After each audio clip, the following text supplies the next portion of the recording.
Welcome. You're listening to the Malcontent News Russia-Ukraine War podcast, the show that cuts through the fog of war and updates you about the ongoing conflict in Ukraine. Don't forget to like, comment, and subscribe on Apple Podcasts, Spotify, and Google Podcasts. Hello, I'm Marina Yevshan, co-host of the Russia-Ukraine War Report podcast, and today is February 22nd, 2024. It has been 3,678 days since Russia started covert military operations in Crimea, 10 years and 2 days since the start of the Russia-Ukraine war, and 1 year and 363 days since Russia expanded its war of aggression. Today's podcast looks at events that happened on Wednesday and Thursday morning. During the podcast, you will find the Russia-Ukraine war map helpful to visualize the areas discussed. A link is in the podcast description. The Russia-Ukraine War Report is compiled by our team from around the world. Today's report includes information from our direct contacts and journalists in Ukraine, the Russian Ministry of Defense, the General Staff of the Armed Forces of Ukraine morning reports, operational commands north, south and east of Ukraine, open source intelligence, our in-house team of analysts and geospatial experts, and pro-Ukrainian and pro-Russian mail bloggers and social media channels with a track record of trying to be accurate. We have one mission, the truth, because the truth matters.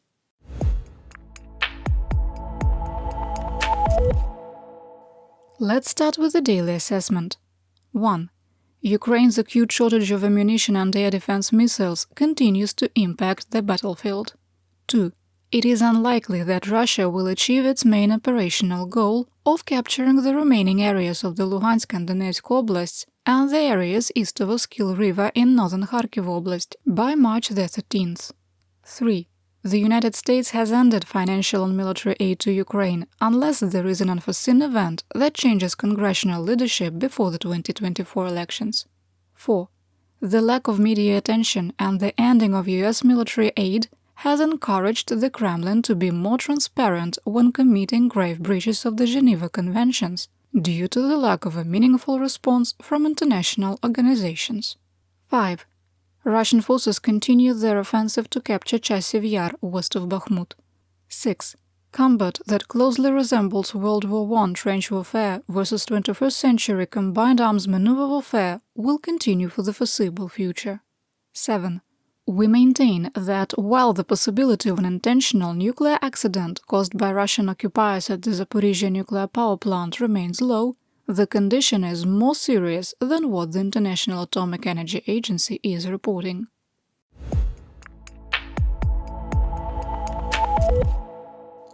We begin today's war report in Kharkiv Oblast in the Kupiansk area of operation, or AO. Russian and Ukrainian sources reported mutual fighting near Sinkivka with no change in the situation. There were also multiple reports of positional fighting between squad-sized units in the area of Tabaivka. In the Kremenna of Luhansk Oblast, Russian and Ukrainian sources reported fighting continued east of Terny and Torske, with no change in the situation. In the Lysychansk Russian mercenary mail blogger Wogonzo claimed Russian forces attempted to advance on Bilogorivka.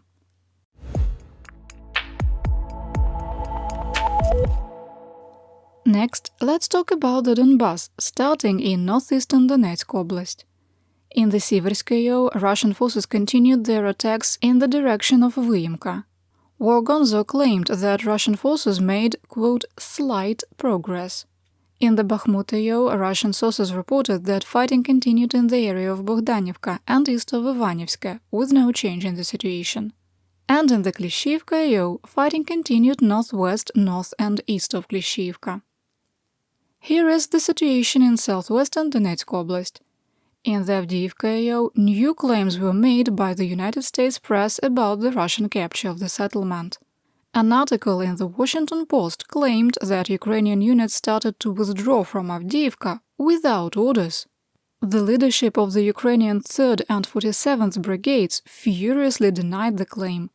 The Post also said that the number captured during the withdrawal was in the dozens, citing undisclosed American officials. Yesterday, I told you that our analyst team also believed the number captured was in the dozens. A quick note, we do not receive classified information or work directly with any government as part of our reporting and analysis. Moving to assessment. While we agree that the withdrawal from Avdiivka was, quote, chaotic, we have not reviewed any information that would indicate that large groups of Ukrainian forces disobeyed orders while defending Avdiivka. Additionally, members of the 110th Brigade made no claims of withdrawing against orders or being left vulnerable because supporting units withdrew. United States Department of Defense spokesperson Sabrina Singh called the withdrawal, quote, strategic and such that was done to preserve artillery, ammunition and personnel. She added that without more aid from the United States, Ukraine may be forced to make hard defensive choices. Quote, it's really the Ukrainians' decision to speak to, but obviously they're in a critical fight for their lives, for their country. And that's why you heard me say in very stark times, that's why we need the supplemental immediately. And we've been saying that and sounding these alarm bells since October. Unquote. North of occupied Avdiivka, Russian forces continued their attacks on Stepove. Fighting continues between the railroad grade to the center of the village, with Russian troops repeatedly repulsed. Russian forces are trying to expand their area of control west of the Avdiivka coke plant, attempting to advance in the direction of Orlivka. We are surprised by this activity, considering Russian reserve units are being withdrawn, the unfavorable terrain, and the decrease in Russian artillery fire and airstrikes. Fighting also continued east of Lastochkina. Southwest of occupied Avdiivka, fighting continued in the eastern part of Pervomaiska. Russian forces were able to advance southeast of Nevelske and are now at the last tree line before the village. The map was adjusted. In occupied Donetsk, Russia claimed that Ukraine shelled the Klinichna hospital in the Kalininsky district and showed parts of Grad rockets. There was no need for deep analysis or tracking down pictures of craters for splash analysis. Grad rockets have a maximum range of 20 kilometers. After the Russian capture of Avdiivka, a Grad rocket strike this deep into the city of Donetsk is impossible. Moving on. In the Marinka AO, Russian forces continued their attacks on the eastern edge of Georgievka with no new advances. Video recorded by a drone showed Russian forces walking in the southwestern part of Pobeda and raising the Soviet battle flag. The General Staff of the Armed Forces of Ukraine reported that fighting continued, and the Russian Ministry of Defense did not claim the village was captured. We moved the line of conflict and coded the village as contested but Russian-occupied. The loss of Pobeda will further complicate the defense of Novomykhailivka and ultimately the Vuhledar area of operation. On the subject of in the Vuhledar AO, the situation remains difficult, with fighting continuing on the eastern edge of Novomykhailivka, which is now in a salient with its main ground line of communication, Gilok, that's a supply line, from Kostantinivka under pressure. The situation for Ukrainian forces within Novomykhailivka remains stable.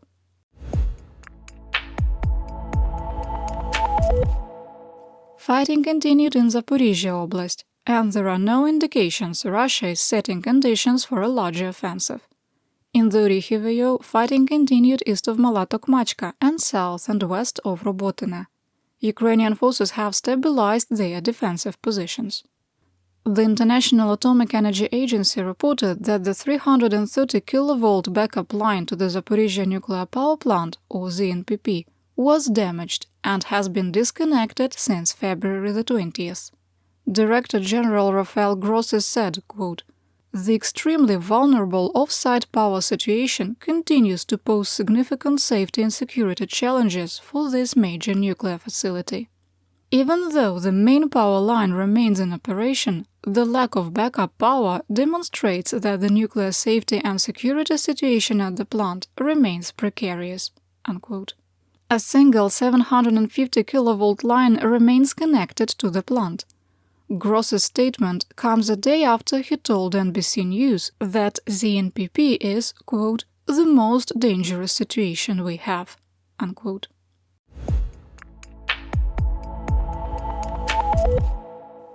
In the Kherson AO, there is more Kremlin drama. Fighting continued in Krynky with no significant change in the situation.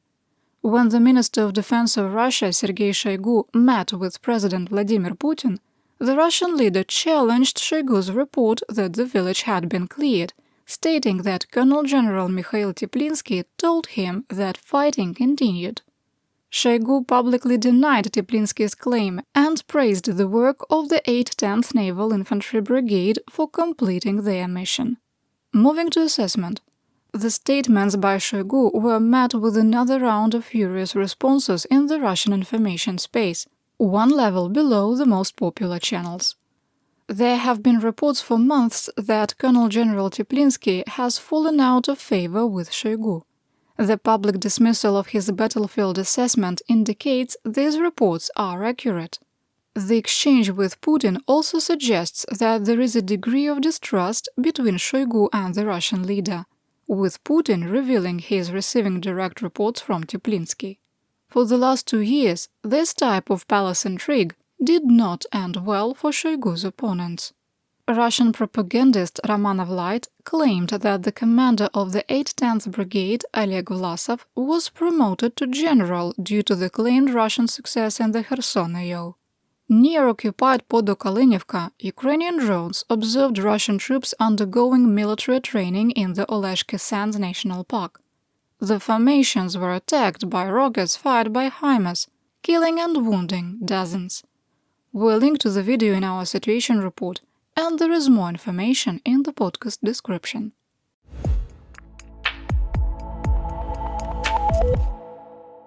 Here is my Theaterwide update. Ukraine claimed it downed another Su-34, the 7th Russian warplane, in a week. On February the 20th and 21st, Russia launched 19 Iranian-sourced Shahed-136 one-way drones, 4 Kh-22 supersonic anti-ship cruise missiles, and a Kh-59 guided air-to-surface missile at Ukraine. 13 Shaheds and the Kh-59 missile were shot down, and additional Shaheds were disabled by electronic warfare.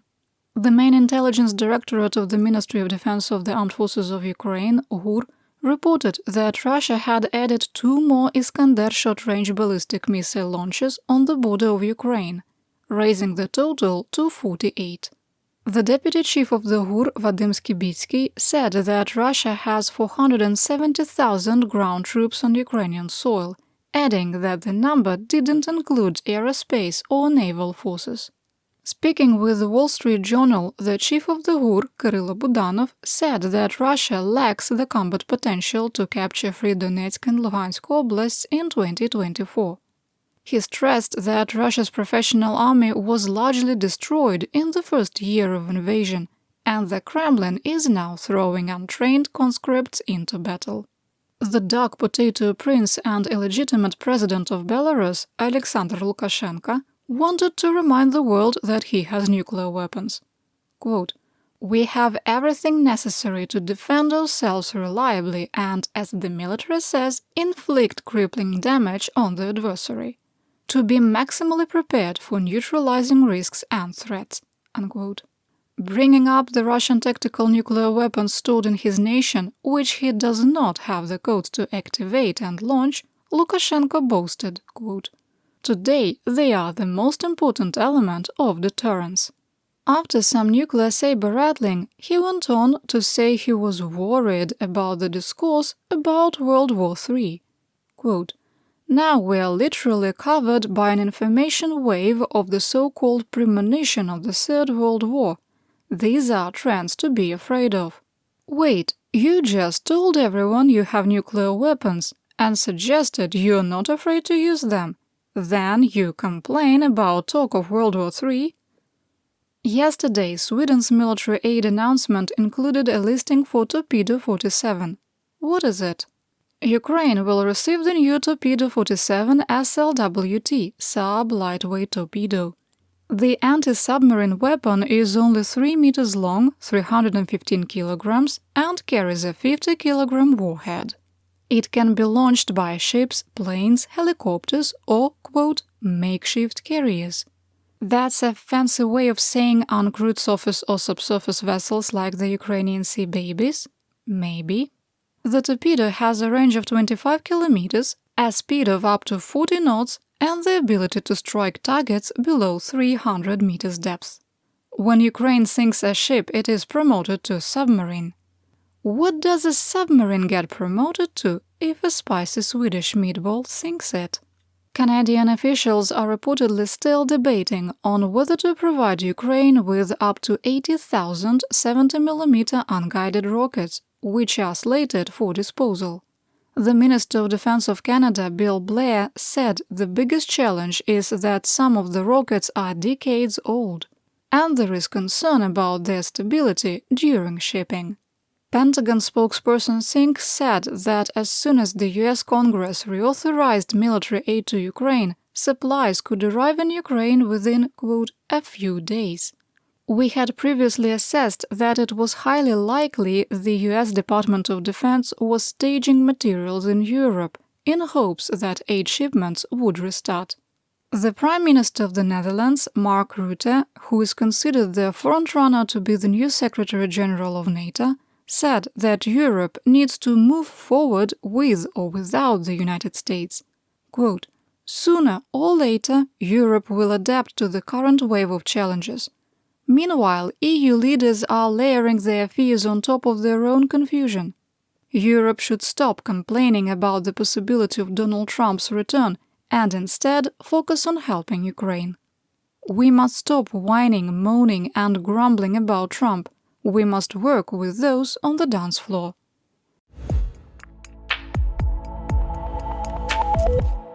What's going on in the world of Mobiks, Mobilization and Mir? Investigators determined that Russia used a second alleged hypersonic anti-ship 3M-22 Zircon cruise missile on February the 7th, with debris found near Lviv. The director of the Kyiv Scientific Research Institute of Forensic Expertise, Alexander Ruvin, said the second missile failed in flight and dismissed Russia's claims of its capabilities. Quote, "The Zircon does not fly at a speed of Mach 8 or 9, as claimed by the Russians. Relevant sources stated that during the final stage of its flight, the missile reached a speed of only 2,500 km per hour." Unquote. Ruvin's claim puts the observed speed of the Zircon at Mach 2, which suggests that it couldn't gain enough speed using its Solent rocket booster for the scramjet to activate. For a scram or ramjet to ignite, the missile would need to reach a speed of Mach 3 to 3.5. Moscow has made bold claims of wonder weapons that didn't match their promoted capabilities since the 1940s. Ironically, the exaggerated or outright false claims have motivated the United States and European nations to develop counters to the stated threat, perpetuating a firepower gap between Russian and Western weapons.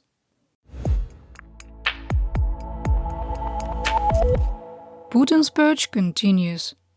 In Russia, copies of the Sobesednik newspaper were yanked from circulation for having a picture of Alexei Navalny on the front page. Russian officials also blocked the website. Journalist Yelena Milchanovskaya, who wrote the story, told Russian state media, quote, "This is very serious and even a little scary for us."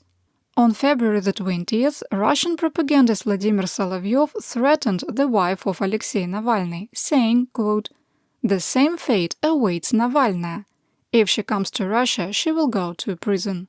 He also blamed the West for assassinating Navalny in prison, without explaining how agents reached the frozen butt crack of Russia, broke into one of the most infamous penal colonies on the planet, and carried out their plan.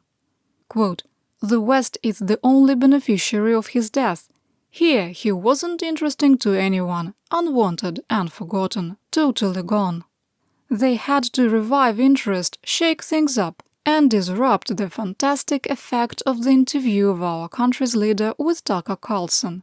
Unquote. The same claims were echoed by the head of RT, formerly Russia Today, Margarita Simonyan, and propagandist Roman Golovanov. If President Vlad the Impaler Putin is the defender of Russian culture, he has a strange way to show it. The Russian website Mega Market pulled 252 books from its virtual shelves due to LGBT propaganda. The now forbidden literature includes Fyodor Dostoevsky Netочка Незваного. Dostoevsky? Also banned The Picture of Dorian Gray by Oscar Wilde, Norwegian Wood by Haruki Murakami, and It by Stephen King. Maybe Pennywise wears too much makeup? The Kremlin doesn't have an official policy of banning specific books, but uses denunciations to pressure distributors and retailers to pull what is viewed as undesirable content from the shelves. And that's what we know. Your support of my home, Ukraine, helps us make history and protect the future for all. You're listening to the Malcontent News Russia-Ukraine War Podcast. Our team of journalists, researchers, and analysts is funded by readers, listeners, and viewers just like you. To support independent journalism, please consider becoming a patron. You can find us on patreon.com@malcontentnews.